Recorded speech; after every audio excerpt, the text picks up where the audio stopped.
ఆ గేట్కి వెయ్యంగానే అంట రాగానే ఫోటో చూపెట్టంగానే వెయ్యి అనగానే ఇక్కడంట నేను వెళ్ళి చెరిపేశానంట.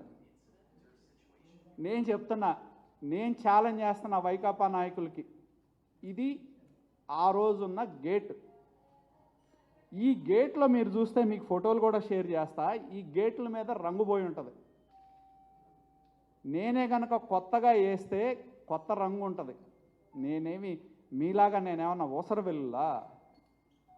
మిమ్మల్ని చూసి మీరు గవర్నమెంట్లో ఉన్నప్పుడే భయపడలా. నా మీద రాజధానిలో ఆరోపణలు వస్తే ఆ రోజు శ్రీకాంత్ రెడ్డి చెప్పా, ఏమి పీకలేరని చెప్పా. ఈరోజు అదే చెప్తా ఉన్నా.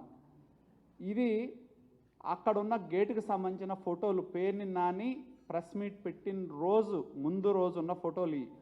ఆ రోజు కూడా కాదు, ముందు రోజు. దానిలో ఎక్కడా కూడా ఇది పాత గేటు, ఇదిగో రంగు చెడిపోయింది. ఇంకా ఎంత విచిత్రం అంటే వీళ్ళు ఇవన్నీ, ఇదిగో ఈ గేటు మీద రంగు చెడిపోయింది. ఇవన్నీ పాత రంగులు. నేను కొత్తగా వేస్తే రంగులు ఎట్లా ఉంటాయి? మెల్లమెల్ల మెరిసిపోవాలి. కానీ ఎక్కడా లేదు. ఈ పాతవి పెట్టి వాళ్ళ యొక్క సోషల్ మీడియాలో ప్రచారం కోసం వాళ్ళు చెప్పేదానికి ఒక పరపతి కావాలని పేర్ని నాని చెప్పాడంటే ఇక్కడ ఏదో మాకు కారిపోయి నేను వెళ్ళి రంగులు మార్చానంట, మా వెబ్సైట్లు డౌన్ అంట. మాకు ఆ కర్మేం బట్ల. ఎందుకంటే ఆ బతుకు మాది కాదు, ఆ బతుకు మీది. ప్రభుత్వాన్ని అడ్డం పెట్టుకొని దోచుకునే బతుకు మీది, మీ నాయకుడిది. మీరు అధికారంలో ఉన్నప్పుడు నేను మొన్న కూడా చెప్పా, సాక్షి పేపర్కి కానీ సాక్షి ఛానళ్ళకి కానీ 307 కోట్ల రూపాయలు అడ్వర్టైజ్మెంట్స్ మీద ఇచ్చారు.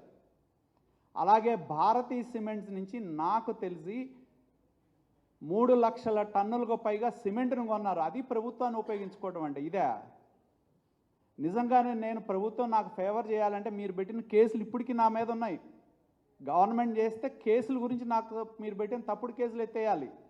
తిరుపతి టెండర్ ఇయటం నాకు ఫేవరా? ఎందుకంటే ఇది మీరు చూస్తే ఇది లోన ఎక్కడ చూడండి, ఈ గేట్ వెనకాల కూడా రంగులు పోయినాయి, మట్టి కొట్టుకుపోయింది. ఇగో ఇది వాళ్ళు చూపెట్టే ట్యాంకర్ల వెబ్సైట్లో ఎవడైతే నీతో కలిసి కుట్రలు చేసి ఉన్నాడే ఆ మాజీ చైర్మన్ అడుగు. నన్ను ఎందుకు అడుగుతావు? నేను చేసిన దానికి నిలబడి సమాధానం చెప్పే దమ్ము ధైర్యం మాకుంది, మా కుటుంబానికి ఉంది.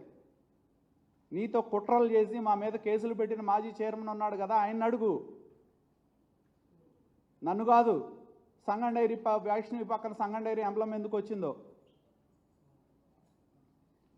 ఎంత విచిత్రం అంటే ఇది చూడండి, దుమ్ము కొట్టుకుపోయింది. ఇది లోన ఫోటో మాఫ్ చేయటం కానీ అవన్నీ మీ పేటెంట్, ఫేక్ బతుకులు మీ. నాకెవడో మిత్రుడు చెప్పాడు, తెలంగాణ మిత్రులు, ఎందుకన్నా నువ్వు ఎందుకు వెళ్తావు, వాళ్ళంతా ఫాల్తుగాళ్ళు అయితే అని.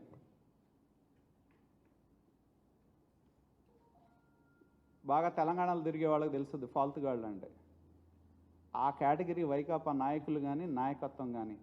నిజాన్ని ఒప్పుకునే ధైర్యం నాయకుడు అనేవాడికి, నిజంగా మీ నాయకుడికి ధైర్యం ఉంటే, ఎస్ నాకు బాధ్యత ఉన్నా లేకపోయినా నా హయంలో తిరుపతిలో కల్తీ నెయ్యి జరిగిందని సిట్టు చెప్పింది, నేను క్షమాపణ కోరుతున్నా అని చెప్తే ఆయన నిజమైన నాయకుడు. దాన్ని బుకాయించి మాట్లాడేవాడు ఏ నాయకుడు? అందుకే మరి మొన్న బొత్స గారికి ఏదో జరిగిందంటే, ఎందుకంటే వాళ్ళ నాయకులు కల్తీ నెయ్యి భక్తులకు పంచి సిట్టే చెప్పింది ఇక్కడ విజయవాడకి 12.5 కోట్లు వచ్చినాయి, చెన్నైకి 7.5 కోట్లు వచ్చినాయి. తిరుపతి దేవుడు లడ్డూని నెయ్యిని అడ్డం పెట్టుకొని 20 కోట్ల రూపాయల హవాలా సొమ్ము ద్వారా ఈ ప్రాంతానికి ఇక్కడ నాయకత్వానికి వచ్చిందని సిట్టు చెప్తే పాపం దాన్ని బొత్స గారు సమర్థించి చివరికి ఇప్పుడు హైదరాబాద్ హాస్పిటల్లో ఉన్నాడు. తెలుసుకోండి మీరు కూడా. మీరు అటువంటి వాటిని అడ్డగోలు అరాచకాలని వెంకటేశ్వర స్వామికి సంబంధించి మీరు గనక చేస్తే ఎప్పుడో మట్టిలో కలిసిపోవడం ఖాయం అనేది గుర్తుపెట్టుకోండి. రెండోది ఏంటంటే,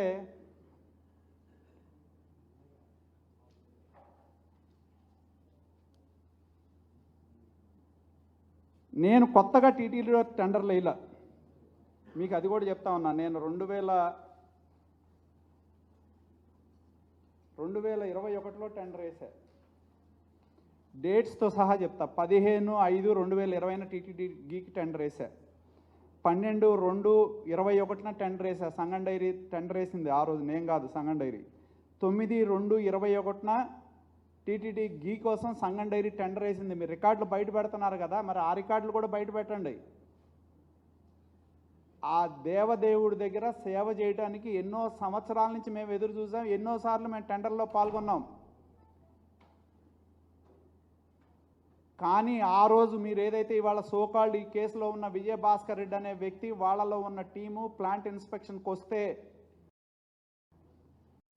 మా దగ్గర ఉన్న పరిమితికి తక్కువగానే ఆ పర్సంటేజ్ ఉన్నా కూడా కావాలని టెక్నికల్గా మా అప్లికేషన్ రిజెక్ట్ చేశారు.